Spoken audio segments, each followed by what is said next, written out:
Au début, je savais pas trop si c'était archi intérieur, design. Et du coup, j'ai découvert Lisa, justement, je me suis dit archi intérieur et design. On compacte tout, c'est parfait. Et c'est ce qu'il faut faire, quoi. En première année à Lisa, on apprend à utiliser les couleurs, à varier sa créativité, à utiliser différents matériaux, différents médiums. On a fait pas mal de croquis en extérieur et ça nous a aidé à observer un peu ce qui se passait autour de nous et à devenir beaucoup plus spontané en fait dans la manière dont on dessine. Ce qui est bien à Lisa, c'est qu'on est vraiment soutenus.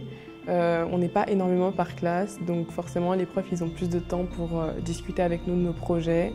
C'est vraiment intéressant de pouvoir partager notre vision des choses avec quelqu'un qui sait comment ça pourrait être quelque chose de vraiment physique et réel. On arrive en deuxième année avec tout ça, et on sait ce qu'on aime, on sait ce qu'on sait faire surtout, et on rentre plus dans le concret en utilisant tous ces outils qu'on a appris en première année. En deuxième année, on rentre plutôt dans ce côté, il faut que ça marche, il faut que ce soit réaliste, il faut que ce soit utile, il faut que ça serve vraiment à quelque chose. Et à Lisa Archi et Design, on a la chance d'avoir un atelier avec beaucoup d'outils et d'être encadré avec des professionnels qui connaissent ces outils pour avoir la possibilité de créer des choses qu'on n'aurait pas forcément l'occasion de faire sans ça. Quand on commence la troisième année, on sort d'une deuxième année qui est très manuelle et on passe plus sur la maîtrise graphique et technique sur le logiciel.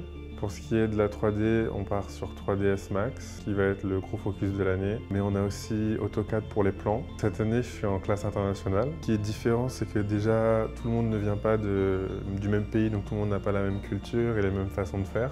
Certains étudiants ont une façon de penser qui nous fera nous questionner nous-mêmes.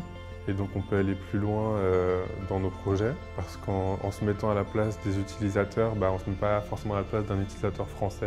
On a des projets qui sont réalistes et qui nous mettent face à la réalité du métier.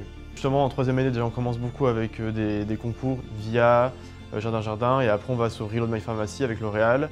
Donc des projets qui sont extrêmement professionnalisants. C'est vraiment, on va voir, les concours sont réalistes et peuvent être réalisés, peuvent être réalisables. Puis en plus, c'est aussi une visibilité importante. C'est une possibilité d'avoir des contacts. Et après, Master 1, c'est ce qu'on fait, on sait où on va concrètement. Et vraiment, on a une optique de professionnalisation qui est vraiment très importante.